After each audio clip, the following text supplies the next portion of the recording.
Back in 19... Beans. Back in 19... I must behave. Back in 1974, when I was 11... Let me finish, 11 stone. I wrote the music to probably one of my favourite books of all time, Jules Verne's Jones to the Centre of the Earth, which was great. And I chose Jones to the Centre of the Earth thanks to, believe it or not, to Tim Rice. Tim Rice said, pick something that you like, that everybody sort of knows the title of, but doesn't actually know the story.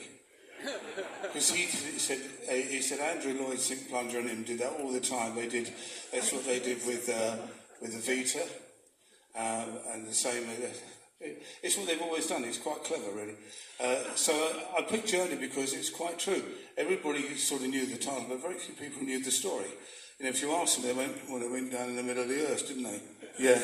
What happened then? Well, it came back out again. But it was great fun to do because it is such a great story. And I'm going to introduce this lot to you. I'm so proud of this band, and hopefully when we play this, we may even be able to see my son up the back there, who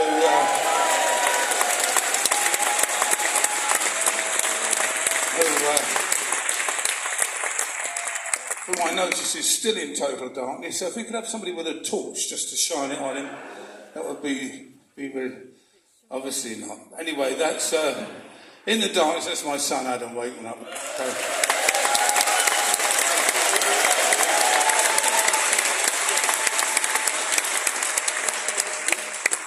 There are wonderful singers here, Nick Sher, Mizzy Chase, and Tess Burstner. Now, thank you so much. You're so good. And as we go, oh, who are you? You have light. She's standing over this side now. It's normally in the middle. That's all right. The wonderful Molly Marriott.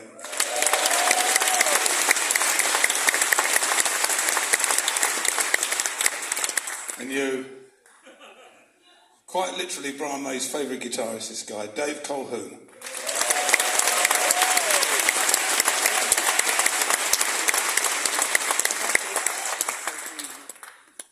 And the best bass player since, not on this stage, everywhere, since the late Chris Squire, the one and only Mr. Lee Pomeroy.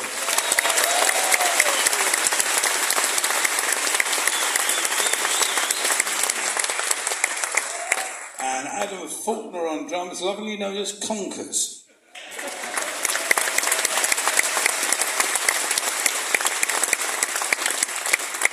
Known as Conkers because when he was a little boy he always had his hand in his pocket. When his mum asked what he was doing, he thought quick and said, playing with my conkers. He still does it now. I hope you enjoyed it. I was going to say this, the original version of Journey was only 36 minutes long because that's all you could fit on vinyl. I actually wrote it for much longer, but the record company said, no, you've got to keep it to that, so we had to edit, well, we actually didn't record it, the missing bits. But thanks to my great friend John Lord, who said, you must record it with all the missing bits. I did. And so it's now, it's about 8 hours long. It's really quite... But it is pretty long, but it includes all the original music, but then all the music as well that was never, ever performed or recorded in the first place. So this is the full-length version of Journey to the Centre of the Earth. Thank you.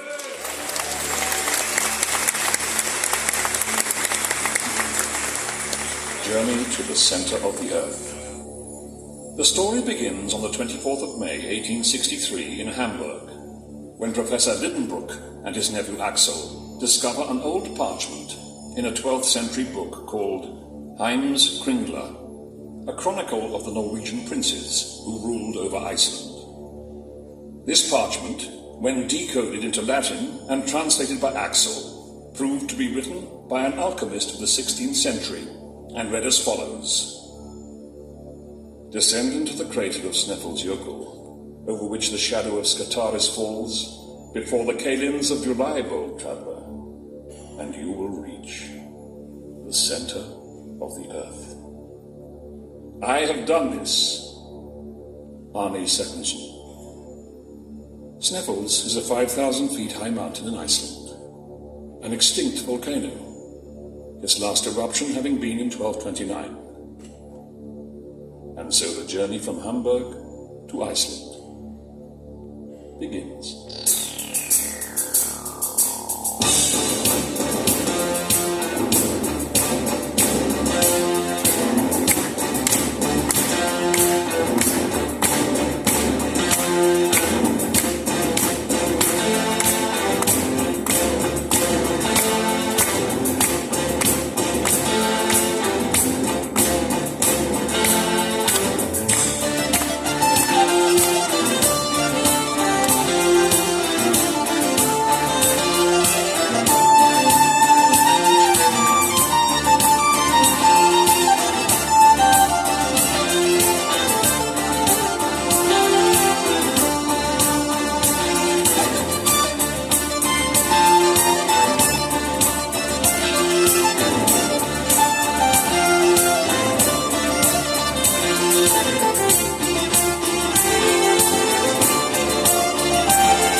See our journey start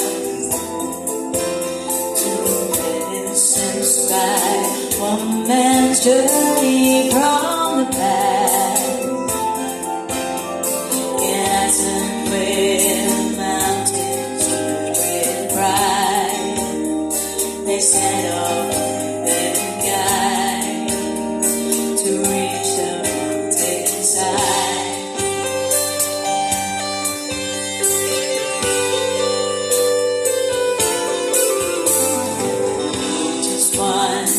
Safety through the long descent into the crater of volcanic rock they went. Look up from the tender starlit there, one song for us to share. We continue on our prayer.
flaring shades of lava, which imperceptibly passed from reddish-brown to bright yellow, their way lit by crystals appearing as lighted globes. They continued through the lava gallery, which gently sloped until they reached the intersection of two roads.